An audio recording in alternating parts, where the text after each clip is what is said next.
السلام عليكم ورحمة الله وبركاته، وفيديو جديد بعد فترة اختفاء حوالي شهرين.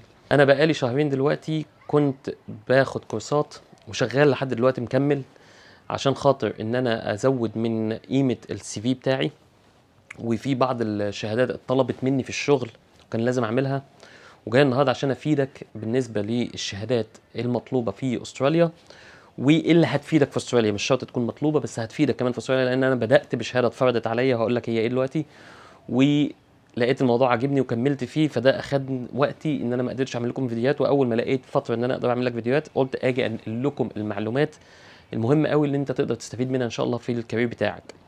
وفيديو النهارده ان شاء الله هيكون خاص بجميع الناس مش فقط المهندسين، بس ايه كمل معايا. يلا بينا. انا من شهرين بالظبط كان السي في بتاعي على لينكد ان، لو شفته هتلاقي كان مكتوب اسمي وتحت منه مفيش اي من اللي هو التايتلات اللي هو بقى اللي هي الثلاث حروف اللي انت بتشوفها دايما دي. فجالي مديري في الشغل من حوالي 4 شهور او 3 شهور، قال لي انت محتاج تعمل شهاده الار بي اي كيو، Registered Professional Engineer في كوينزلاند، ار بي اي كيو.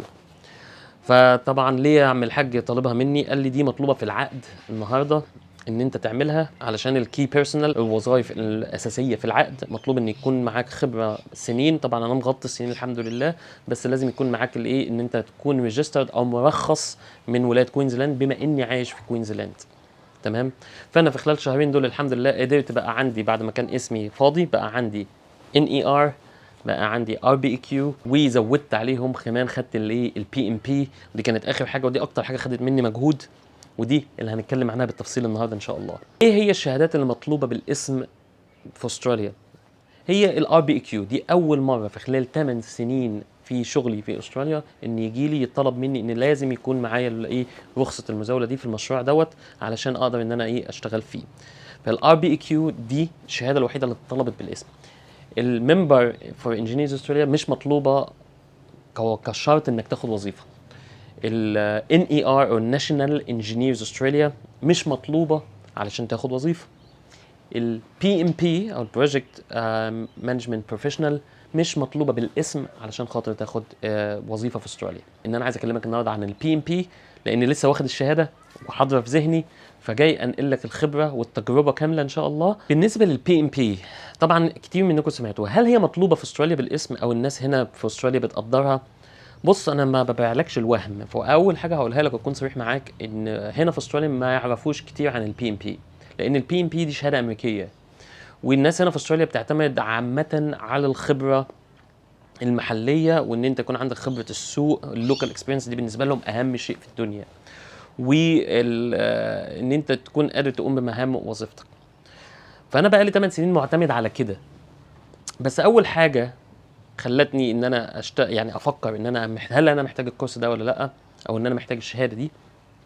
اكون امين معاك ان انا عندي افكار كتير وعندي خبره كبيره، بس السؤال اللي جه في ذهني واتاكد مع المحاضر اللي انا بديك اسم المحاضر اللي انا اتعلمت منه لانه برضه مفيد جدا، هو مصري بالمناسبه، هجي لك في الكلام هو مين. فهو قال لك حاجه جميله قوي عجبتني جدا، هو يقول لك طب وانت منين متاكد ان انت الخبره بتاعتك اللي انت اتعلمتها جايه من واحد صح او واحد فاهم؟ ما يمكن هو اصلا بيعك هو كمان في الشغل وانت قاعد بتتعلم من واحد خبره غلط. ودي نقطه مهمه جدا جدا جدا. انت ممكن تكون شغال مقتنع ان انت متعلم صح وانت ممكن تكون متعلم غلط. في عندنا كلمه هنا في استراليا وكلمه انجليزيه معروفه اسمها complacent. يعني ايه complacent؟ يعني ان انت بتفضل تعيد وتكرر في الشغل وبتتعود على حاجه وبتفتكر انها صح وبتبدا تنام عليها انها صح، ما تحاولش انك تفكر فيها تاني. فانت ممكن تكون انت خبرتك في الحياه شغال تلاقي ان انت، بس انت لما تيجي تتعلم الاساسيات بقى من مكان معتمد ومكان بيعمل ستراكشر او بينظم لك افكارك وعامل خطوات ان انت تعمل بروجكت مانجمنت، تلاقي ان انت الخبره اللي انت قاعد اتنقلت لك دي كانت غلط، ان انت كان ممكن تصلحها. علشان كده انا شايف ان الشهاده دي او الكورس دوت عامه اللي هتتعلمه منه فعلا مهم جدا جدا ليك، سواء كبدايه في حياتك او حتى عندك خبره. ليه؟ لو انت في بدايه حياتك وبتتعلم الشهاده دي بتبدا ترتب لك افكارك. لو لقيت مدير بيديك خبره غلط هتقدر ان انت ساعتها تقيم اللي هو بيعمله ده صح ولا غلط، وتعرف امتى تتعلم منه الصح وامتى ان الغلط اللي هو بيعمله ايه تخلي بالك منه. مش لازم انك تروح طبعا تصلح له ولا اي حاجه، بس على الاقل على الاقل تبقى عارف كويس قوي ان اللي بيتعمل دوت مش مظبوط، بحيث ان انت لما يبقى في مجال انك تاخد مكانه ان انت تعمل الشيء الصح.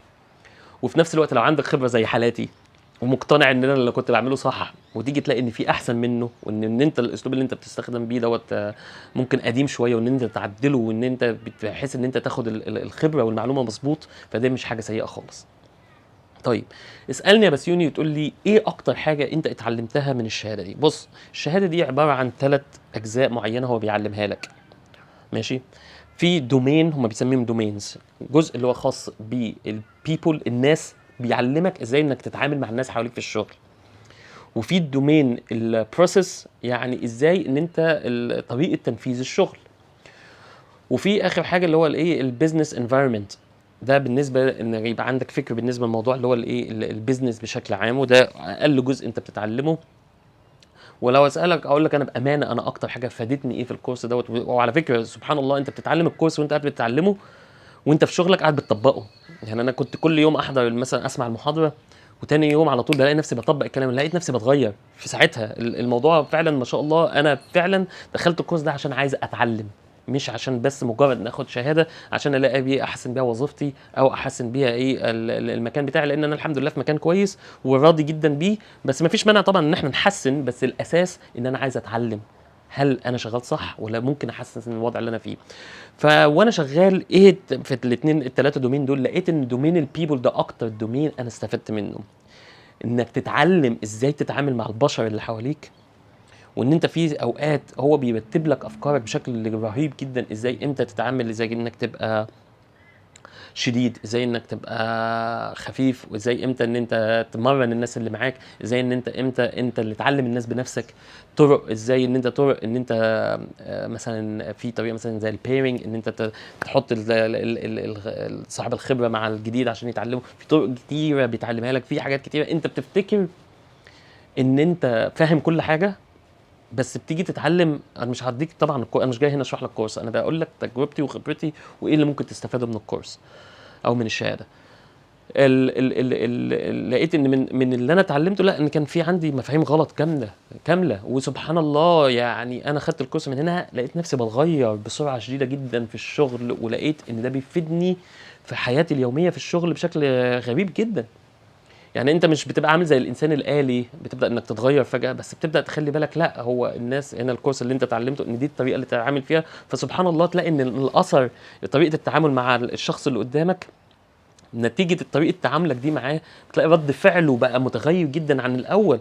لقيت ان انا بقيت اتفادى مشاكل كتير وصدمات انا كنت ممكن بخشها وانا مش واخد بالي. فده دومين انا اتعلمت منه كتير جدا جدا. دومين البروسيس عشان اكون صريح معاك، او هو طرق التنفيذ او طرق المانجمنت، هو بيعلمك هنا، بيفتح عيونك لكل طرق التنفيذ. فهم في 3 طرق، في اللي هو التراديشنال، او اللي هو انت لو انت مهندس مثلا، او لو انت شغال في شركات عاديه بتكون طرق تقليديه او نظام عقود والكلام اللي احنا متعودين عليه. وبيعلمك الطرق الحديثه، والطرق الحديثه دي خاصه اكتر بالناس اللي هم الديفلوبر، او اللي هم الناس اللي هم بتوع اللي هم الايه الاي تي، واللي هي الحاجات الايه اللي مش خاصه بينا قوي، هي طريقه الاجايل.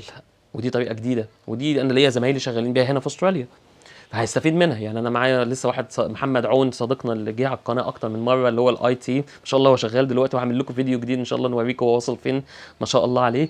ف هو شغال اجايل، يعني فاهم كل حاجه فيها. انا ما بشتغلش الحاجات دي، بس عايز اقول لك ان المستقبل كله جاي في الطرق دي، ولو فضلت في مكانك ما انتش هتتطور. وعايز اقول لكم على حاجه مهمه جدا، والفيديوهات الجايه ان شاء الله كتير هتكتر فيها، الاي اي او الذكاء الاصطناعي بقى داخل في حياتنا بشكل رهيب جدا. وانا عايز اقول لك ان انا بستخدمه في شكل حياتي اليوميه دلوقتي، ووفر عليا في شغل حاجات. لازم اعمل لكم سلسله فيديوهات خاصه بالذكاء الاصطناعي، لان الذكاء الاصطناعي واخدنا في حته تانية خالص يا جماعه. فانا ما اعرفش انتوا واصلين فيه فين في مصر او في الخليج، بس احنا هنا الذكاء الاصطناعي شغال معانا بشكل رهيب جدا، وهيفرق هيقلل فرص البشر في وجهة نظري انا قدام في المستقبل. واللي هيفرق معاك انك تطور من نفسك، فلازم تتعلم الطرق الجديده. فالطرق التنفيذيه مختلفه، مش شرط انك هتستفيد منها بسرعه شديده. طبعا الطرق التقليديه بالنسبه لي في المشروع انا بطبقها من اول يوم، اتعلم تعليمات رهيبه جدا ما شاء الله. يعني من اول يوم انا بقى ايه اللي انا اتعلمته قاعد بطبقه وبستفيد منه جدا. حتى المدير يلاحظ ان انا اتغيرت وخد باله، حتى انا ما قلتلوش حتى ان انا واخد الكورس دوت، لان هو ما يفهمش فيه، بس هو لاحظ الفرق. وبقى يقول لي يعني هو بقيت انتج او اطلع دوكيومنتس من الطرق اللي انا اتعلمتها وانا بدرس في الكورس، وبدا ياخد باله من ايه من من التطور اللي انا ايه اللي حصل لي في فتره بسيطه. وطبعا دومين البيزنس طبعا دومين مهم وكل حاجه، دومين صغير بس بصراحه انا يعني ما اهتمتش بيه قوي، لان موضوع الحته دي مش هتتعلم منها بس مش هيفرق معاك كتير بالنسبه للدومينين التانيين. طبعا دومين البيبل. فهتيجي تسالني طب بالنسبه لافادته ليك ايه بالنسبه هنا في استراليا؟ طبعا استراليا حتى لو هي مش دارسه الكورس دوت او مش شغاله بالكورس ده، فاستراليا بغض النظر ان انت ترتب افكارك، انت جاي من مصر مع احترامي الشديد من مصر، انا ما اعرفش انتوا واصلين فين بالظبط في مصر، بس في الشركات المالتي ناشونال افتكر ان هيكون السيستم ثابت، بس هتتعلم منها، هتدخلك على سوق العمل هنا مترتبه افكارك بشكل ممكن يكون اعلى بصراحه من اللي حتى اللي موجود هنا. فهتخلي مستواك وانت داخل، يعني لو انت راجل مهندس ومعاك خلاص الفيزا وجاي هنا، لو خدت الكورس ده هيخليك اعلى منهم هنا من طريقه الشغل. يعني بي ام بي لو درستها هتبقى انت مؤهل اكتر من الموجودين هنا. الموجودين هنا ما بيمشوش بكلام كتير من اللي انت هتشوفه وهتدرسه في الكورس، فهيأهلك بشكل كبير ان انت تكون مستوى عالي جدا بالنسبه لهم. لا طبعا لو انت لغتك الانجليزيه مش قويه قوي، انصحك انك تاخد الكورس والامتحان بالذات وتدرس الامتحان، لانك هتحل اسئله كتير.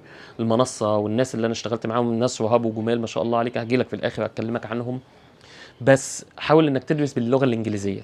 ليه؟ لان الموضوع سيناريوهات كتير باللغه الانجليزيه، فهيخليك وهيأهلك انك تفكر اكتر باللغه الانجليزيه، وهيساعدك برضه في انك تدخل سوق العمل بالنسبه لايه اللي هي المصطلحات اللي انت بتشوفها في الشغل لو انت ايه مش متعود عليها. فدي برضه نصيحه مهمه جدا من الحاجات اللي الناس استفدتها في شهاده البي ام بي. طبعا في الوقت الموضوع اساسا بدا ازاي؟ الموضوع بدا ان انا دخلت مشروع جديد وبقيت المشوار للشغل رايح والشغل راجع، المشوار السكه واحده بقى هو بياخد مني تقريبا من ساعه لساعه ونص رايح جاي، يعني ده ممكن يدخل من ساعتين لثلاث ساعات في اليوم ايه في العربيه. فطبعا بدات الاول طبعا الحمد لله بشغل مثلا، كنت اشغل قران مثلا واسمع، ودي طبعا مفيده ما تقطعهاش طبعا العاده دي لو تقدر. ولقيت ان انا ايه بعد كده في نفس الوقت قلت برضو بدل ما اسمع الاخبار بتجيب لي اكتئاب، فبدات ان انا ايه طب ما اشوف كورس اخده ابدا ان انا اسمعه استفاد منه وانا رايح وانا جاي. فبدات ايه اشتركت مع منصه اسمها انجينيرنج تراكس. طبعا والدكتور الجميل اللي هيديك الكورس هو اسمه دكتور عمرو طلعت، وهو مصري ولغته جميله. وعايز اقول لك ان انا عندي من الناس اللي عندهم مشاكل في السمع، وحتى انا قلت له بعد ما خلصت الكورس، هو ما كانش يعرف انا مين، انا اساسا ما قلتلوش ان انا عندي قناه على اليوتيوب ولا اتكلم، انا دخلت دفعت الفلوس وخدت الكورس، مش مهتم اصلا ان انا اتكلم عن الموضوع ده واشوف الدنيا التجربه شكلها ايه في الاول في الاساس يعني. فاخدت فبدات اسمع المحاضرات. انا من عادتي ايام المحاضرات كنت انام، انا عندي مشكله في السماع اساسا والتركيز، ممكن يكون في الاغلب عندي ADHD اصلا يعني. فطريقته جميله جدا وسهله جدا، وعايز اقول لك انه هيوصل لك المعلومه غصب عنك هتفهم. ودي نقطه مهمه جدا، انت ما ينفعش الكورس دوت ان انت تحفظه، مش هينفع. انا هجيب لك من الاخر، الذكاء الاصطناعي اصلا انا دخلت له اسئله وجاوبها غلط. الذكاء الاصطناعي دخلت له امتحان كامل نسبه نجاحه اتراوحت من 70 ل 80%، يعني مش هيقدر يجيب لك ال 100%، هيغلط. فاصلا انت ما ينفعش تعتمد على الذكاء الاصطناعي، لان انت هنا في اجابات امتحانات البي ام بي هو مش اختيار الاجابه الصح والاجابه الغلط، لا ده الاختيار بيكون ما بين الاجابه الصح والاجابه الاصح منها. فالموضوع صعب ليه؟ لازم تكون فعلا فاهم. فهو انت هتفهم مع الراجل ده لانه هو بيشدك، اسلوبه محترم جدا، اسلوبه كله واقعي، وبيخليك صاحي معاه وبيديك اسماء، يعني مثلا بينجيج او بيخليك تتواصل معاه طول ما هو شغال بيشرح. فكان اسلوبه جميل جدا، وبالرغم ان انا الكورس معاه مش انتر اكتف، انا كان اللي هي الايه المحاضرات الملخصه، فبدات اشغلها وانا رايح للشغل وراجع من الشغل وزي الفل. عايز اقول لك ان انا في خلال اسبوع مثلا 10 ايام تقريبا او اسبوعين كنت مخلص كل المحاضرات، بس على الطريق ما ذاكرتش ولا كلمه، ما فتحتش كتاب، ما احتجتش اعمل اي حاجه طول الكورس. هو بيراجع معاك كل محاضره، وبعد كده بتخش على المنصه عنده بيكون محضر لك كل حاجه ايه اللي هو الامتحانات. فالموضوع اخد مني بالظبط من البدايه للنهايه تقريبا حوالي الشهر او اقل ان انا اخد الكورس اذاكر. طبعا في مذاكره هتذاكر بالنسبه للوقت اللي هو حل الامتحانات، هو المذاكره بياخد وقت منك ومجهود لازم تحضر له طبعا وتكون جاهز له. في حدود الاسبوعين على طول بتخش الامتحان. وطبعا انا مش جاي اكلمك عن حد الا لما تكون متجرب عن طريق انا، ودخلت الامتحان ومشيت على الخطه اللي هو عملها لي زي ما انت شايف النتيجه على طول الحمد لله above target في الثلاثه دومين واباف تارجت اوفر اول. بس هي الفكره مش بس مجرد انك تاخد نتيجه، الفكره ان انت تاخد الامتحان. وعايز اقول لك على حاجه مهمه جدا، هو الامتحان لو دخلته بالعربي غير الامتحان لو دخلته بالانجليزي، لان الامتحان بالعربي بيكون البول بتاع الاسئله اقل من اللي انت بتتعود عليه في اللي هو اللي هيديهولك على المنصه. وانا قررت ان انا كمان اخش على الانجليزي علشان انا متعود على الانجليزي، وفي نفس الوقت ايه عايز امتحن نفسي هل انا فاهم فعلا ولا انا حفظت الاسئله، عشان انا خفت من الموضوع ده. دخلت طبعا بالانجليزي الاسئله كل اغلبها يعني تقريبا 60% او سوري انا اسف 40 ل 50% مختلفه عن الاسئله اللي انت اتعودت عليها. وطبعا زي ما انت شايف النتيجه برضه فضلت اباف تارجت. ده يقول لك ان انا كنت فاهم ان انت بتتعلم تفهم مش بتحفظ، ودي الميزه الكبيره اللي انت تاخدها من الكورس. طبعا التكلفه بالنسبه للكورس انا شايف انها في رايي انا قليله جدا. عايز اقول لك على حاجه مهمه جدا خلي بالك، يعني انا اخدت الكورس دوت من حوالي 10 سنين قبل ما والنظام طبعا المعهد دوت بيغير بيعمل ابديت كل شويه. الكورس اللي انا درسته من 10 سنين مختلف تماما والمنهج اختلف تماما اتطور خالص عن ال 10 سنين. ولما اخدته من 10 سنين كنت بنام في الكورس. كان المحاضر مع احترامي للجنسيه مش مسألة جنسيه، كان هندي بس انا كنت واخده في الكويت كنت بنام منه. كان اسلوبه ممل جدا، ما اتعلمتش ما اهتمتش ان انا حتى اخش الامتحان لان انا ما فهمتش حاجه او ما اهتمتش اساسا في الوقت ده، لان انا ما قدرش ان هو ايه يحافظ على التواصل ما بيننا. فبرضه دي للامانه لو كان المحاضر سيء انا فعلا ما كنتش هخش اغامر، لان الامتحان تكلفته بتكون عاليه. بس هو الكورس برضه التكلفه مع الدكتور عمرو كانت بسيطه جدا. وهسيب لكم لينك في الوصف برضه ان شاء الله يعملوا تخفيض للشباب اللي هيجوا عن طريق الفيديو. والفيديو والله العظيم فعلا مش دعايه لي، انا الفيديو قررت ان انا اعمله لاني شفت تجربه مصريه محترمه جدا وقررت ان انا استفدت انقل لك الاستفاده، وان انا اتاكد ان انا بنقلها لك عن طريق شخص محترم هيعلمك وهيكون حريص برضو ان يكون اسعار مهاوده. لان الكورس دوت انا لما جيت ادور ان انا اساسا اخده انا ما كنتش اعرفه. بحثت على الانترنت كانت التكلفه ممكن توصل 300 و400، ودخلت على موقع البي ام اي نفسه اللي هو المعهد اللي بيدي الكورس ده من الاساس تلاقي الكورسات الناس بتديها ب $600. طبعا ارقام رهيبه جدا. مع دكتور عمرو الارقام كانت قليله جدا بسيطه جدا. وزي ما قلت لك انا قررت ان انا دخلت الكورس بدون ما اقول له انا مين. بعد ما الامتحان نتيجته طلعت كلمته وقلت له انا هعمل الفيديو دوت، وهو اكيد ان شاء الله هبعت له الفيديو يعني.